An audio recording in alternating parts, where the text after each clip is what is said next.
كل شهر بتشحن وكل شهر الباقة بتختفي. طيب هل النت بقى أحسن؟ لا. هل بقى أسرع؟ برضه لا. احنا عايشين على الإنترنت طول اليوم، أخبار، كورة، ترندات، سوشيال ميديا. بس المشكلة مش في المحتوى، المشكلة في الاستهلاك. دقيقتين بس تبقى ساعة من غير ما تحس. طيب انت اهتماماتك ايه؟ أخبار؟ سياسة؟ علشان تشوف الحقيقة كاملة، ومش هتشوفها كاملة، ومش هتغير حاجة من الواقع. اهتماماتك كرة، تشجيع، تحليل، انتماء. بس خلينا واقعيين، اللعيبة بتاخد ملايين وانت في الاخر متفرج.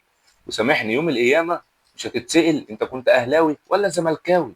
ترندات، فضايح وحاجات بتتقال وتتكرر والناس كلها بتجري وراها من غير حتى ما تتأكد من الخبر. افلام، مسلسلات، يا عم اتفرج على التلفزيون. كده كده الكهرباء غليت والناس كلها حاسة بده، فبدل ما تحرق باقة الانترنت وفرها. الموبايل مش مشكلة، بس الوقت اللي انت بتضيعه عليه هتسأل عليه. انت بتقعد بالساعات عليه، فيديو ورا فيديو، ضحك ورا ضحك، وفي نفس الوقت اليوم كله ممكن يعدي من غير ما تذكر ربنا حتى 10 دقايق. الصلاة بتتأخر بسبب الموبايل، والقرآن بيتأجل لبعد الفيديو ده. بس الوقت اللي بيضيع ده مش بيرجع. انت ممكن تستخدم نفس الوقت ده في ذكر، في قرآن، في تعليم صلاة صح، في حاجة تقربك من ربنا. الموبايل مش هيوقفك، انت اللي بتختار، يا تبني اخرتك يا تسيب وقتك يضيع.